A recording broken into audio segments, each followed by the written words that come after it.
rowdy group this morning.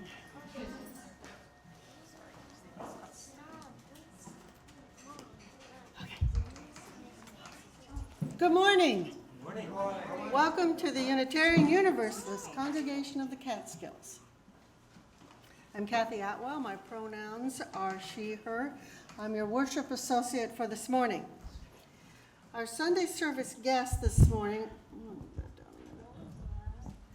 is Brother Robert Leo Savinsky. That's it. Yes, for the Order of the Holy Cross, an Episcopal monastic community. Brother Robert Leo, and I've been told I need to say Robert Leo because there are a lot of Brother Roberts down there. So Brother Robert Leo has been with the Order of the Holy Cross for more than 38 years. He's a native of Scranton, Pennsylvania. He received a PhD from Boston College in the area of philosophy of religion. He taught at Penn State Medical School for 8 years before entering Holy Cross Monastery in West Park, New York. He's held various positions in the community, including novice master, prior, and superior. He currently serves as archivist, retreat leader, and spiritual director, and is trying to figure out what retirement might look like for a monk. Trying to figure out what retirement might look like for general. But every day is Saturday. We are delighted to have all of you who are attending here in person and those through the miracle of Zoom. Whoever you are, whomever you love, wherever you are on life's journey, you are welcome here. Unitarian Universalism is a liberal religious faith that carries no creed and welcomes all seekers. We are guided by a set of principles and written sources that encompass the many ways we come to know and understand the world, the universe, and the divine. Our principles are important to us here at UU Catskills, and we live our values on a daily basis. We affirm that Black Lives Matter. We're a welcoming congregation for the LGBTQ+ community. We're an affiliate of the Ulster Immigrant Defense Network. We have a robust social action group, and we are an active voice in the effort to address climate change. We gratefully acknowledge the indigenous people on whose ancestral homelands we are gathered, as well as the diverse and vibrant Native communities who make their homes here today. If you'd like to contact someone at UU Catskills, please visit our website, uucatskills.org, or find and like us on Facebook and Instagram. For information on upcoming events, we encourage you to read our monthly newsletters that are distributed through our email list and on our website. If you're a visitor today and would like to raise your hand and introduce yourself, please do so. So do we have some visitors? No one's going to admit it, huh? Okay. Well, welcome. People who have been here before and are coming back. If you're feeling restless or have someone with you who is a bit antsy, we have a room across the hall where you can relax and still hear the service. If you're attending on Zoom, please stay for virtual coffee breaks after today's service. And those who are here in person, you're welcome to mix and mingle with light refreshments after the service. Our Zoom host this week is Warren Rosenthal. Our tech host here in the sanctuary is Bruce Wilde, and Karen Miller is our social hour host. I would request that you turn off your phone, silence it. If you've ever connected with the Wi-Fi here, when you walk in, it automatically connects. So either turn your phone all the way off or take your Wi-Fi off so that we only have a couple people who are on the Wi-Fi. Okay. I have announcement. Mark is going to make an announcement. Good morning, everyone. Good morning. So I have the privilege and honor to make the announcement, and I've done this the last couple weeks, but we are going to be hosting at SECO, the International Children's Orphan Choir, here in the sanctuary for the week of August 5th until August 9th. And we do now have a date for the performance that's going to be here. It's up here on the board. It's August 6th. It's going to be, we're going to have a potluck here in the sanctuary from 5 to 6, and then following that, from 6:30 until 8, the children will be performing. There's 30 children this year coming with the choir, and they're all coming from Liberia, and it's a very special week, as I mentioned last week, with the Amistad coming into the Kingston port and everything. There is just so much going on, and I'm sure that we can hopefully welcome them here, and that the city of Kingston will as well. We're looking for houses, if possible, to house 3 to 4 children with a chaperone. So if you can do that, that's great. If not, we have room here, and we have some homes already. We're looking for food donations, and Karen, my wife, is over there at the board. That's for the potluck that's going on, as well as on Monday night when they come in, we're going to just have a welcome dinner for them. Probably just pizzas and things like that. So there's many ways to get involved. And the last is, definitely make the effort to show up, whether it's at our event here, or if you want to talk to me afterwards, I'll be up here at the board. They're performing all over Kingston that week. And if you get a chance to see them, it will change your life. I really mean that. And you'll probably want to go back and see them again if you see them early. So thank you, everyone.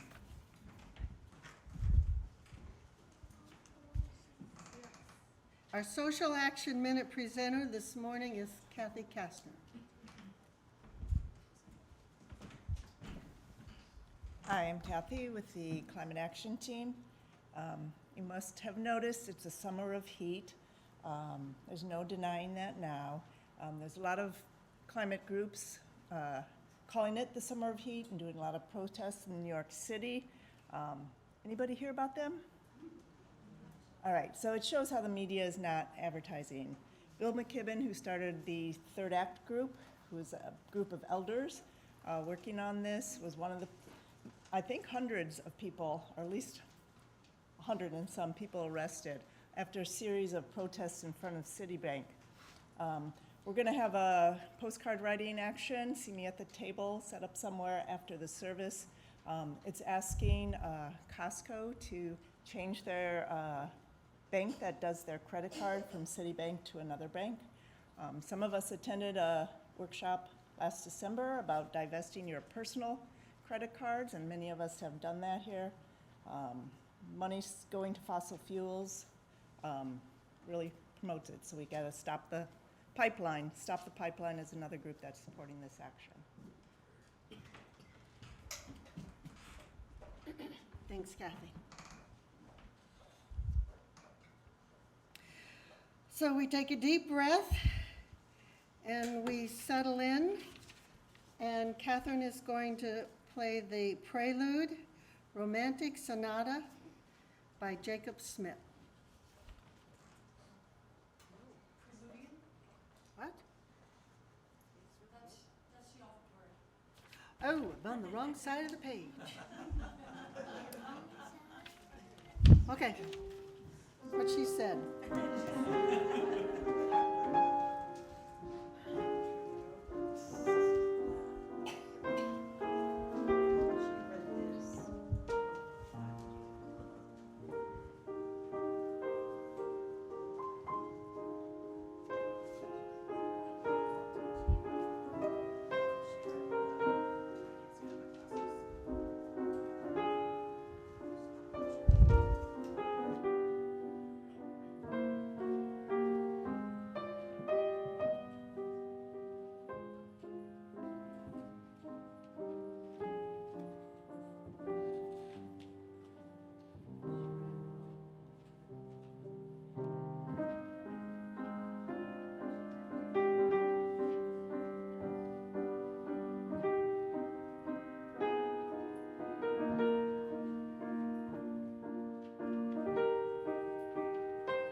So, Maddie, do children want to come up and help light the chalice? Want to come up and stand right here if you'd like. You don't have to. Want to come up, Maddie? Okay, just a minute, Jacob. Okay, let's, wait. Sorry. I don't want anyone to have a candle sort of lit while they're. So you okay, Maddie? Okay, all right. So now you can have it, Jacob. I will let you.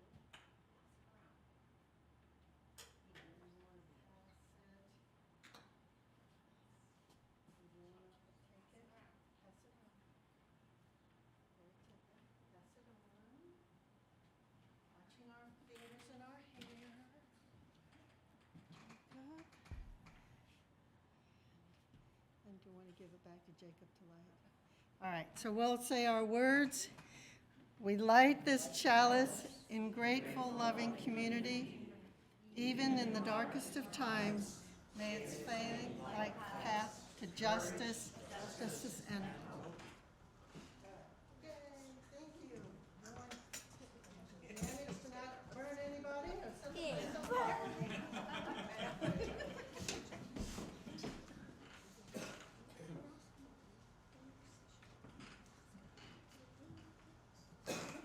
In our unison affirmation, may we be reminded of our highest aspirations and inspired to bring our gifts of love to all living beings. May we know once again that we are not isolated, but connected in wonder and joy to mystery and miracle in the universe, in this community, and in each other. And our opening words are going to be read by Brother Robert Leo, and it's from, well, you can tell who it's This is from a book by the Trappist monk Thomas Merton, and it recounts an experience he had sometime in the 1950s after living in a very austere monastery. In Louisville, at the corner of 4th and Walnut, in the center of the shopping district, I was suddenly overwhelmed with the realization that I loved all those people, that they were mine and I theirs, that we could not be alien to one another, even though we were total strangers. It was like waking from a dream of separateness, of spurious self-isolation in a special world, the world of renunciation and supposed holiness. The whole illusion of a separate holy existence is a dream. This sense of liberation from an illusory difference was such a relief and such a joy to me that I almost laughed out loud. I had the immense joy of being a human, a member of a race in which God became incarnate. As if the sorrows and stupidities of the human condition could overwhelm me now that I realize what we all are. And if only everybody could realize this, but it cannot be explained. There is no way of telling people that they are all walking around shining like the sun. Then it was as if I suddenly saw the secret beauty of their hearts, the depths of their hearts, where neither sin nor desire nor self-knowledge can reach, the core of their reality, the person that each one is in God's eyes.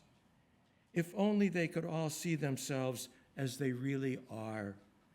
If only we could see each other that way all the time.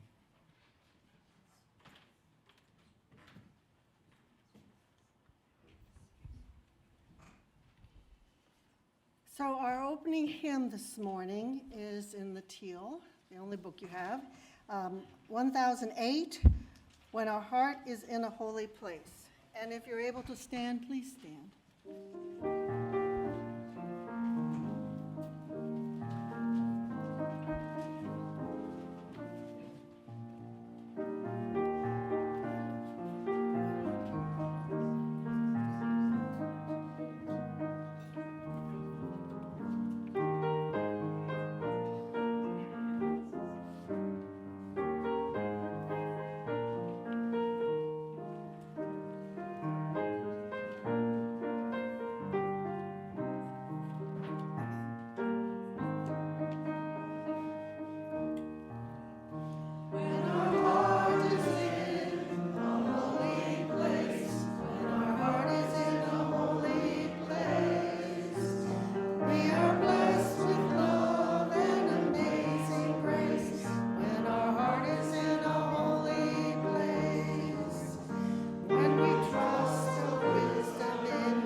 because I know you didn't want to hear me singing. All right, children, if I could have you come up and maybe sit along this edge while I read a book. Just sit right there, and I'll sit on this chair. And so, I'm gonna wait, just right there, sweetie. You can sit on the ledge. I think there's room. Or sit on the floor, sit on the ledge. I was gonna sit on the floor, but I'm afraid I couldn't get back up again. Okay. Does he want to come? Does he want to sit? Okay. So, the book I chose is Music is a Rainbow, and I chose this book to honor and thank Catherine. Last week she did the whole service, the music, it was wonderful. Every week she shows up, she plays our piano for the prelude and the offertory and the hymns, and I know that she feels that music is a rainbow. So I picked out this, and I'm going to read it to you, and we're going to thank Catherine and think of Catherine for all that she does. So this is, all right, it's by Brian Collier. All right.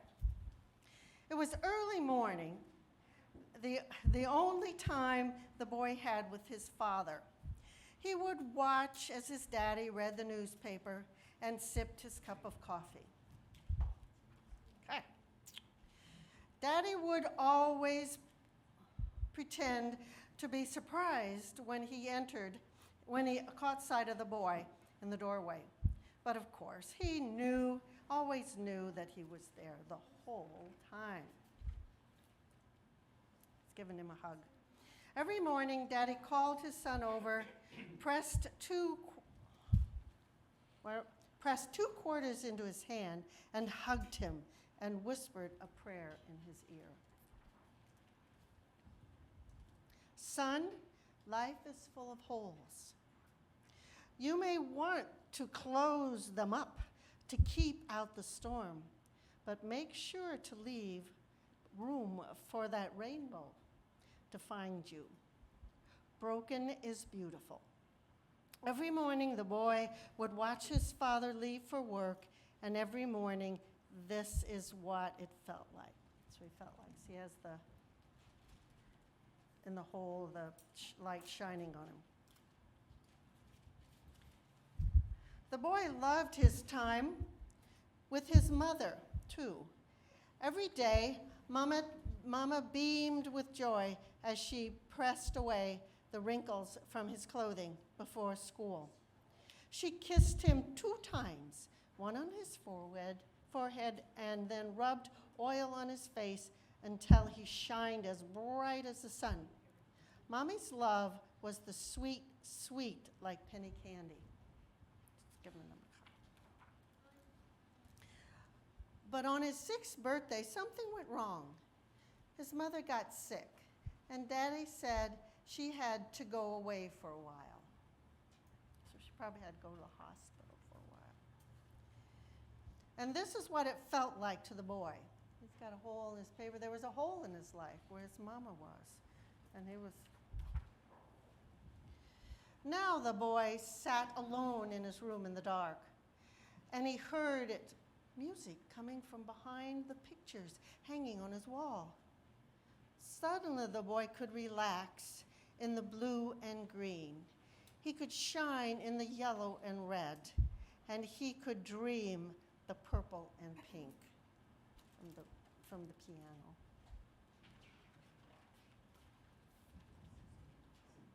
And like his daddy's hugs and his mommy's kisses on his forehead, music was a rainbow of love.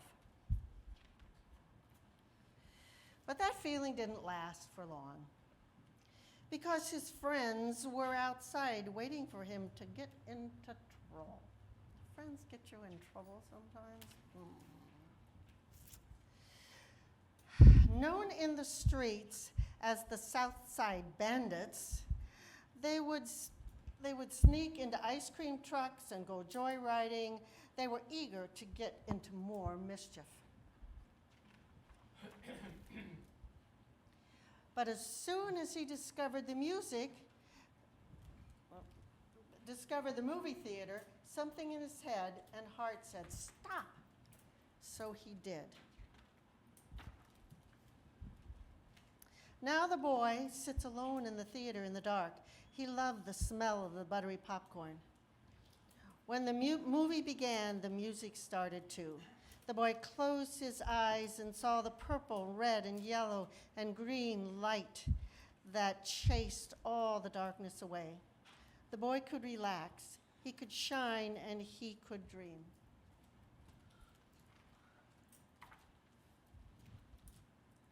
And the music was love. Love like Daddy's hugs and Mommy's kisses on his forehead. Let's get colors on him. But that feeling didn't last for long. One day, bored and hungry, he and the boys got an idea and broke into the rec center, a half-open window in the back of the alley. Oh, they broke in. With no real plan, they just ripped and ran from the room to room until someone discovered a pantry full of food and they had a food fight. Oh no, that's making quite the mess. But then he found a room with a piano. And something in his head and heart said, "Stop." So he did. On the piano, he hit one white key, and then he hit the white keys, all the white keys. One by one, he hit all the black keys too, loving the sound each key made. He continued the sound by running his fingers from the highest to the softest, Mommy's voice to the lowest and deepest of Daddy's voice. The boy could relax, he could shine, and he could dream. And the boy remembered what his daddy had told him. "Son, life is full of holes. You may want to close them up to keep out the storm, but make sure you leave room for the rainbow to find you. Broken is beautiful." And as the boy continued to play, the sounds vibrated through his body. The sounds became music, and the music changed into colors, and the rainbow had found him. And that feeling lasted forever. So that's for Catherine and her music. Okay. As we sleep this friendly place, love gives light to every face. Letters that you learn, light your hearts till you return. So I'm going to do just a very quick meditation to get us recentered maybe after this exciting story. So I ask you just get comfortable, close your eyes, breathe, breathe, and relax. Can you hear it? Can you hear the space between your breathing, the silence between your heartbeats, the pause between your thoughts? Listen. It exists here within you, behind the constant raindrops of thoughts falling inside your mind, beneath the magical machinery of your beautiful body, under all the clouds of emotion passing through you.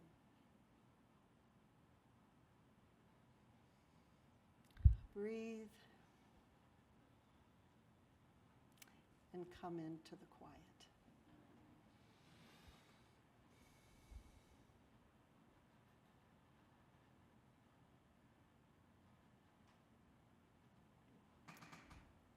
And now I've got the correct song for offertory. It is this time during the Sunday service that we remind ourselves how many gifts we have to offer. We give to remember that we are part of something bigger than ourselves. We give because we believe in music and sacred space in our community. We give with the faith that together we are enough. If you wish, you can go to our website after the service and select Half-Plate Donation tab or mail your check to our address. We share our Sunday morning basket with 8 local nonprofits. And beginning this new fiscal year, they are the A.J. Williams Myers African Roots Center, the Center for Creative Education, Harambee, Kingston, New York, Hudson River Sloop Clearwater, Hudson Valley LGBTQ+ Center, Kingston Emergency Food Collaborative, Seed Song Farm, and Ulster Immigrant Defense Network. So at the end of the fiscal year, we take what we've collected in the basket and divide it in half, and then divide that into 8 and send a check.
Thank you. All right. So now you don't listen for me for a while, but Brother Robert Leo is going to talk about the enduring wisdom of Benedictine Monasticism. Thank you. Good morning. I'm told I have upwards of perhaps 20 minutes at most to cover a lot. So I'll try to simplify it, but not trivialize it. I want to talk to you as a Benedictine monk about some of the wisdom of the monastic tradition, which is not limited to its particular Christian expression, but really overflows into a deep spiritual stream, which is kind of pervasive through the spiritual world. I began with a quote from Thomas Merton. Many people have heard of Thomas Merton. He was a 20th century monastic who died in 1968. He was very traditional convert to Roman Catholicism, went to the most severe Trappist monastery available, and slowly had an awakening to discover, as he did on the corner of 4th and Walnut in Louisville. And if you go to Louisville to this day, there's a historical marker at what is now the corner of 4th and Martin Luther King Boulevard, talking about Merton's experience there, of seeing that there's more to the story than he knew, and in fact, that most of us knew or know. Merton became involved in the peace movement in the 60s. He became involved with the issues of race and the whole racial discrepancies in our country, and was actually vilified for a lot of his writing in these areas. But they still hold true today. And he's never had an unpublished thought, I'm afraid, so there's probably more coming out, you know. When you think of monks, you do think of people looking like dressed up like this and living in monasteries and sitting under big trees and holding big books that were printed in the 1500s and staring in the middle distance. And I have to confess, that's a good fundraising image. But it's not the truth, the whole truth, or nothing but the truth. I would like to begin by saying that there is, I think, such a thing as a monastic archetype. That there is within each of us something of a monastic. There is a great Spanish Indian writer, Raimundo Panicar, who wrote a book called Blessed Simplicity, The Monk as Universal Archetype. And I think people are fascinated by monks and monasteries and the whole monastic quest, in part because it resonates with something which is in each of us. And that something is, I think, the desire for integration, the desire to see with one eye, the desire to be able to finally have that symphony of voices that's in all of our heads kind of come together, if not in unison, at least in harmony. And I think the monastic quest is all about finding integration within ourselves and then overflowing that within our universe, within society. So I would ask you to think about yourselves as also monastics in some way, because you too are here this morning because you're looking for that kind of integration. What the 4th century founders of the monastic quest in Christianity termed purity of heart. And Kierkegaard in the 19th century did a riff on it and said, purity of heart is to will one thing, to be so integrated, so focused that we know why we're here and where we're going. So I'll give you a brief history of monasticism in the Christian West, and it's going to be brief, and there will be no test. But as a self-identified movement, monasteries tend to look toward the 4th century in Egypt, where there was a movement among men and women, now called the Desert Fathers and Mothers, who left the areas around Alexandria and Cairo and moved into the desert, partly to escape oppressive political structures, which can sound familiar, but also as a kind of protest movement to what they saw as the trivialization of Christianity when it became the official religion of the Roman Empire. They felt that because it moved from being a radical spiritual movement to the way you got advanced in the Roman Empire by the 4th century, it had lost its oomph. It kind of lost its focus. And so these rebels, these desert fathers and mothers, went to live as solitaries and then as communities in the desert. And through their teaching and through their attraction, people came out to see them. People came from Europe. People came from Ireland to see these desert fathers and mothers and to learn from them. And they kind of spoke with a Zen-like simplicity. They would give people little, almost koans. The most famous one is the young monk who's told by the old monk, the elder, stay in your cell, and your cell will teach you everything. You know, you could unpack that for a long time. Another young monk went to an elder and said, "Father, I keep my little rule. I try to eat modestly, blah, blah, blah." And the old guy just lifted up his hands, stretched out his 10 fingers, and said, "If you will, why don't you just become pure fire?" So you get some feeling here that this early monastic movement was about revivifying and radicalizing or re-radicalizing the spiritual movement that we call Christianity.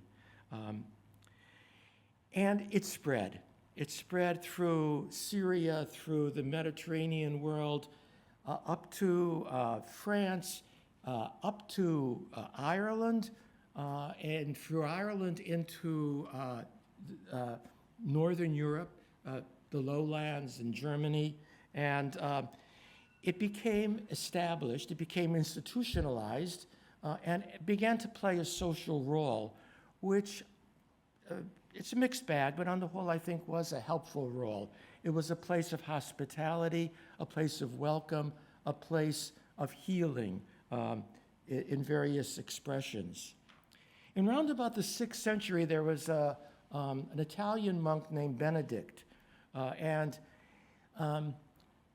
he's remembered because he wrote a rule for monks and monasteries, and when I use monks, I'm including men and women, probably the better word is monastic, a rule for monastics, which kind of brought together the teaching of the previous 2 centuries from these desert fathers on and the desert mothers on, and put together a rule that was remarkable for its moderation.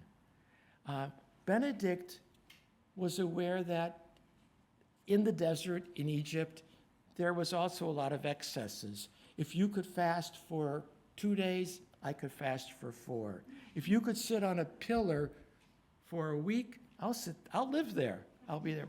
So he had nothing. He said, this is not a helpful way of life. And so he gathered what was some of the standard monastic teachings and put them into a rule, which is not a series of rules, but a kind of inspirational document which also addresses some of the concrete issues of life. So as a Benedictine monastic community in the 21st century, we're always in dialogue with this ancient document, but it's a conversation. And if Benedict says something crazy in his rule, we just say, okay, we'll ignore that. But but what was he getting at? What was he looking at that he felt he had to say that?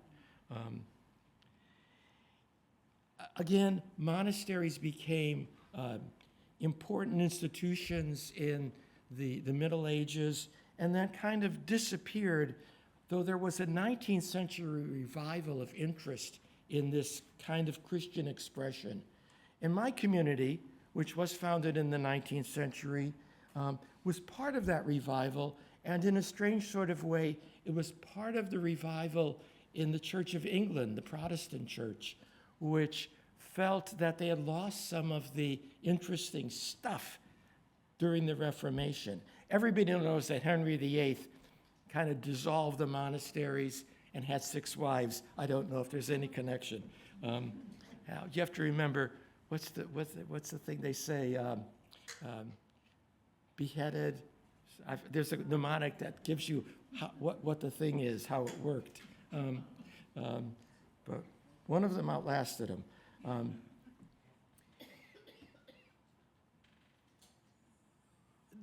Our community was founded in the Lower East Side of New York in 1880, working with immigrants. And we were in New York, and then in Maryland, and then moved to the Hudson Valley, and then we're back in New York, and kind of all over the place, including Liberia for 60 years.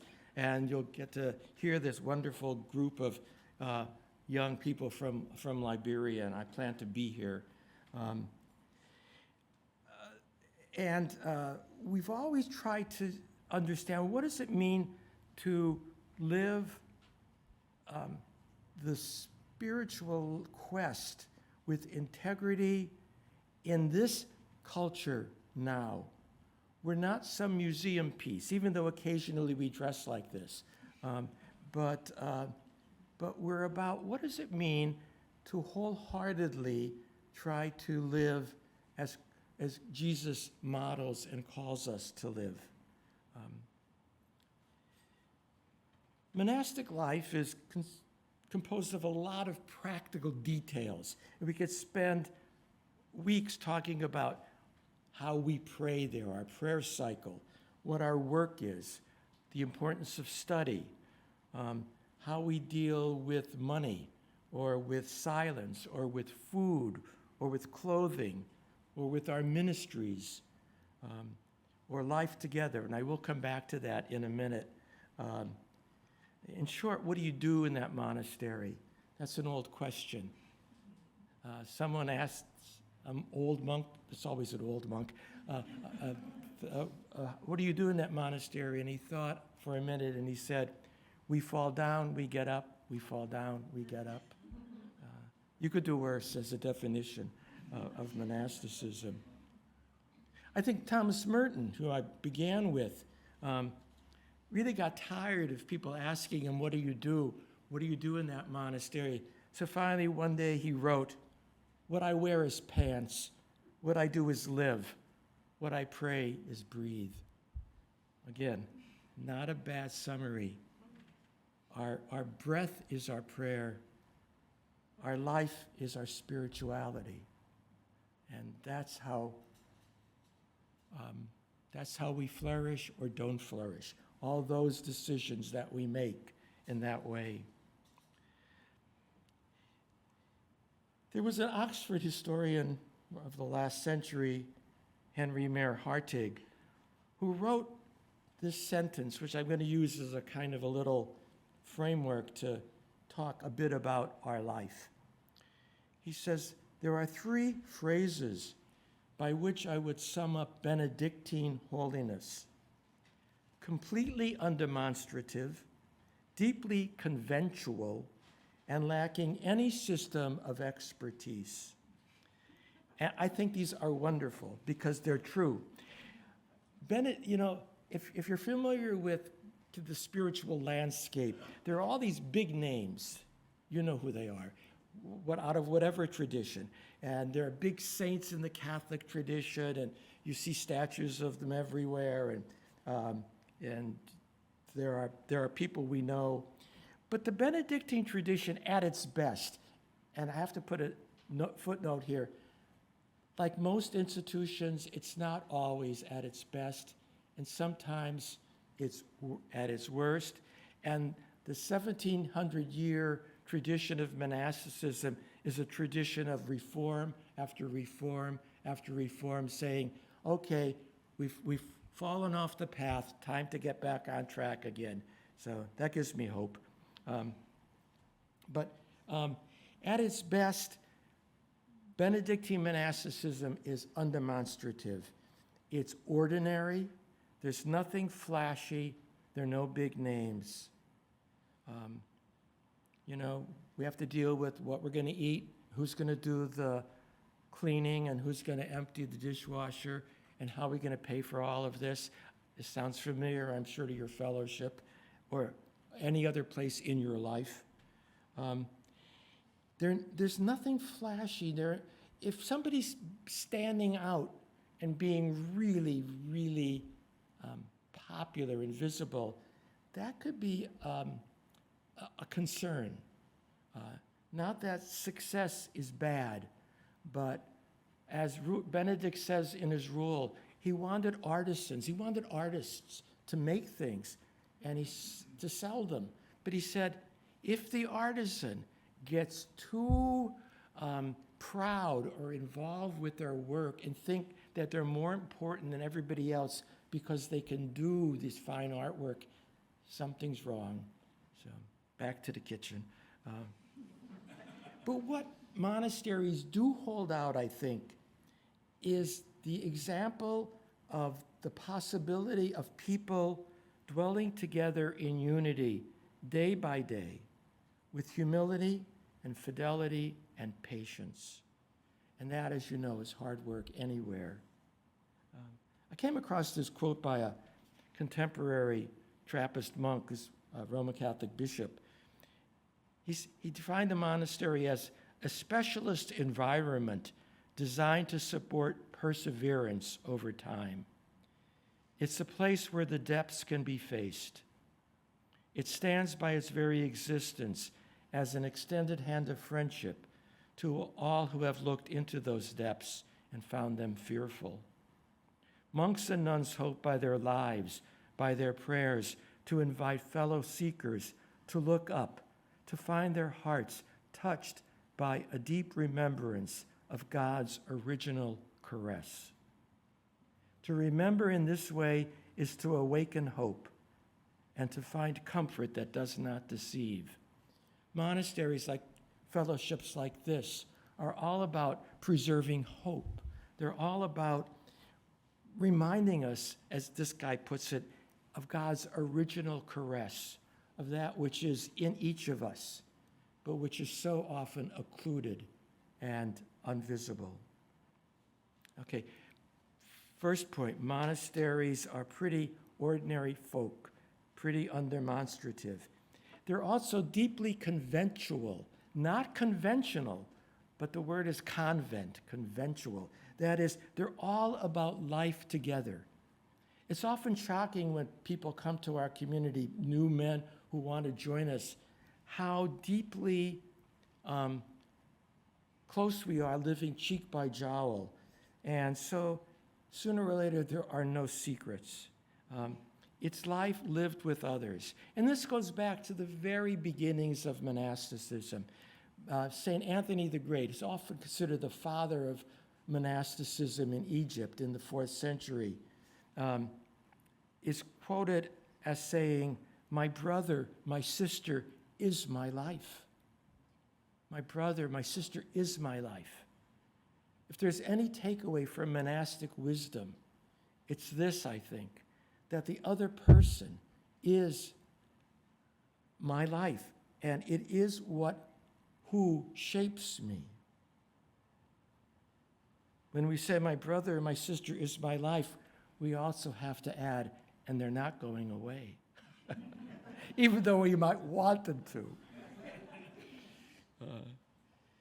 I wrote a while back in a sermon, St. Benedict describes the monastery as a workshop. And Rowan Williams, who was the Archbishop of Canterbury, says that what is made and formed in that workshop are souls or holy lives.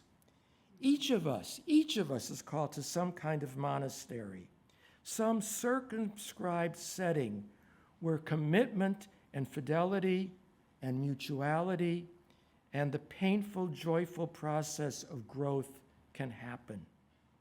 Call it what you will, community, family, friendship, work, parish, neighborhood, the country, and on and on. These are all workshops where souls or holy lives are shaped and formed. If you're in relationship, and every one of us is in relationship, then those relationships work on us. We often say in the monastery, it's like putting stones with sharp edges in one of those machines, and you put the buzzer on and you wait 5 minutes and they all come out shiny and smooth. but my God, it's a painful process sometimes. It's just, you know, and it's measured out at the silliest of levels, but they're not silly. I mean, currently the one for me is I've somehow inherited Brother Will Brown's, you know, brother, remember him? He died at 97, but he was the one who always emptied the dishwasher. And so every morning at 5:30, I go in there and I see the light and they say, you know, coffee's on, people are piling stuff up in the sink. Why can't they empty the dishwasher? And then I've got to go and say, okay, Robert, what's the deal? Why don't you empty it? And why don't you try to do it as an act of love and not out of resentment?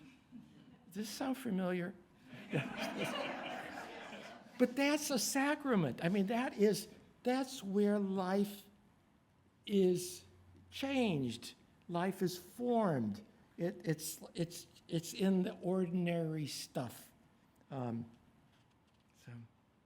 the third thing that this Oxford historian said is Benedictine monasticism is undemonstrative. It's deeply communal. And there's no system of expertise. There are no experts. There are no experts. This often shocks people. People come to us and they want to know, we must have some secret way of praying. We must have some special graces. Well, we don't. There are people who've been at it longer, and so you kind of go to them and say, what did you do when this happened in your life? And they say, well, I did this. It was the worst decision I ever made, so that I tried this. But there are no experts. It is just learning to live. So for me, for example, one of the best pieces of advice I ever got about prayer, because like many people, I used to think I was a failure at prayer. I still do. But there was a 20th century English Benedictine writer who, in a letter to a friend of his, told her she was worried about praying. He said to her, pray as you can, not as you can't. Do whatever feels right to you. And, you know, see where it leads. He was very funny. He says, the only way to pray is to pray. And the more you pray, the better it goes. But that's just kind of general rules. But you just have to dive into it. I think of that poem by Mary Oliver called Prayer. Many of you may know it. I wish I had it with me. But she begins it by saying, it doesn't have to be the blue oyster, or the blue iris, excuse me. I'm hungry, lunch is coming. It doesn't have to be the blue iris. It could be these bunch of stones. Just pay attention. Just pay attention. It's not a contest, but a doorway to another way of seeing another life. I mean, that's the essence, I think, of prayer. And that was very liberating for me. So when I found out that I could pray as I could and not as he or she prays, I found there was a little more space for the holy to enter in. Or people have heard about Benedictines practicing Lectio Divina, which is the Latin words for sacred reading. Basically, it's taking a text, reading it, thinking about it, chewing it over. That's what meditation was in the tradition. And then sitting with it, contemplation. Nothing exotic, very ordinary, but very powerful. Sometimes I think most of my life is trying to remember that every day we begin again, and it's all pretty simple. When we make our profession as monks, we make vows. And in the Benedictine tradition, the vows are a little bit different than the ones people think of when they think of friars or other kinds of nuns, poverty, chastity, obedience. We vow three things. We vow stability, we vow conversion, and we vow obedience. And it's interesting how these become a kind of a lens through which we experience our lives. Stability basically means I'm rooting myself in this community with these people in this place. As they used to say, I'm going to bloom where I'm planted, and this is where it is. So I'm not going to use the threat of abandonment to get my way. I'm here, you're here. We're going to have to figure out a way to learn to live together and work this out. We are all rooted somewhere, and it's a helpful exercise to ask, where am I rooted? Where are the deep things that keep me upright? In our tradition, we say, ultimately, we're rooted in God. And I think that's the deep truth. And it plays out on different levels for different ones of us. Secondly, we vow conversion, which is the process of committing ourselves to a particular way of life, which includes certain practices such as common ownership of goods, celibate chastity, humility, mutual love and service. But it also is a commitment to change. So if stability is about staying in one place and rooting yourself, conversion is about facing the difficult dynamic of change. And it's always changing. So how do we mediate these two, stability and change? And it's the third element of the vow, obedience. Obedience at its root level means listening. It comes from a Latin word, to listen. The first word of the rule of Benedict is listen. Listen, my child, to the instructions of your teacher. And obedience is ultimately about listening to each other and listening for where God talks to us. It could be in the silence of our own hearts. It could be in a significant life partner. It could be in talking to a friend, a pastor. But the fundamental spiritual practice is listening, And it's incredible that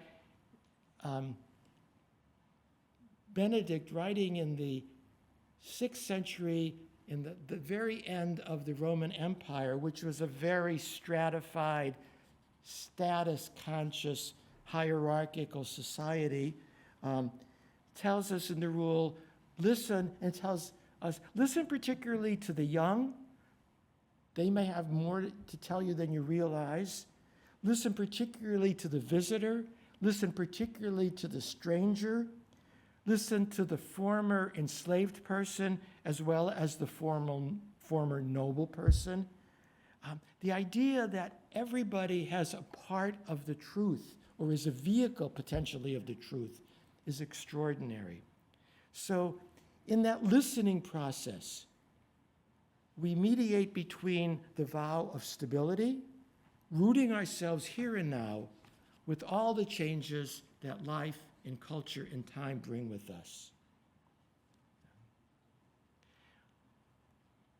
One of my brothers was involved in a prison outreach ministry. It's called Kairos. This was back in California. He was a gruff old guy. But their motto for this Kairos prison ministry was, listen, listen, love, love. And I thought, boy, that is also one of the best summaries of the spiritual quest, the monastic tradition, the human quest. And I think it's fascinating that the motto is not love, love, listen, listen. It's listen, listen, love, love. That's how it works. I don't know where I am. I'll give about a few more minutes. Okay. I talked about life together and how it trains us to be livers. That sounds like a part of my body, but how do we do that? What are the pitfalls? After 40 years almost of doing it, here's what I learned.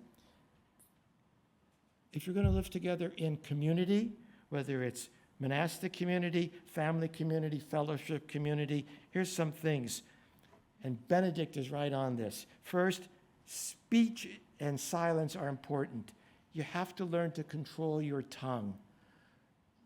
What do you think the worst thing Benedict says was about monasteries and monastics?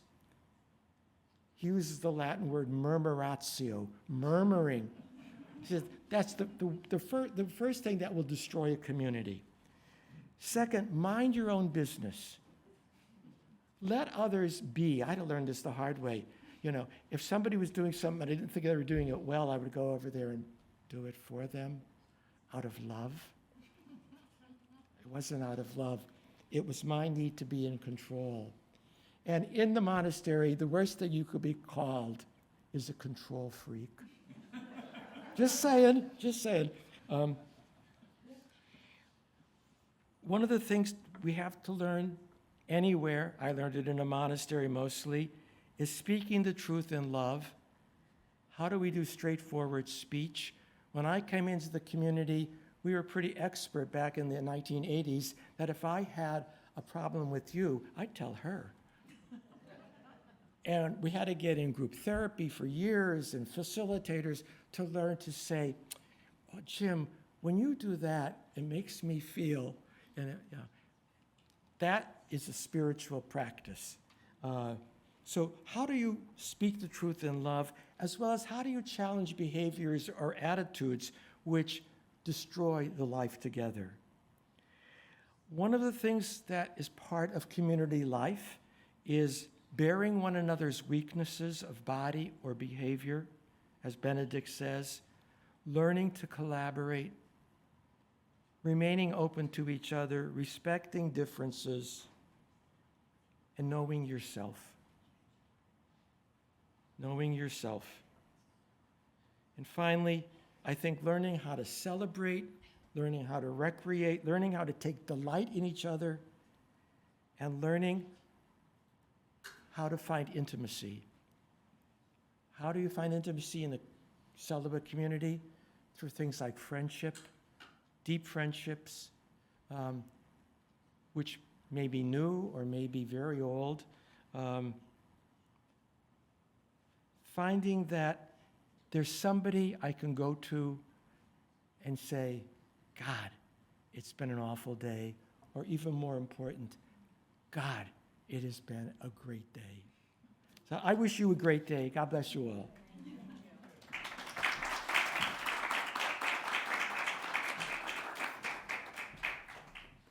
Thank you for sharing that. So our closing hymn is 1031.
This is the concluding section of that passage from Thomas Merton that I began with.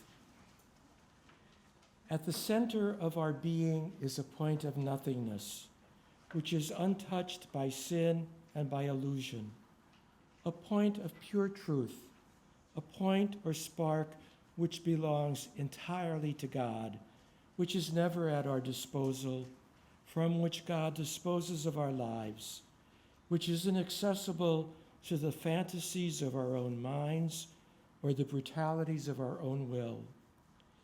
This little point of nothingness and of absolute poverty is the pure glory of God in us.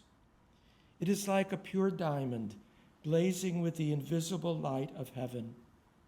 It is in everybody. And if we could see it, we would see these billions of points of light coming together in the face and blaze of a sun that would make all the darkness and cruelty of life vanish completely. I have no program for this seeing.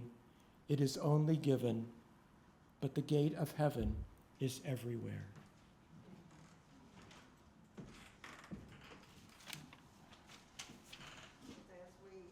As I put out the chalice, please join me in. We extinguish this chalice, but not the light of truth, the warmth of community, or the fire of commitment.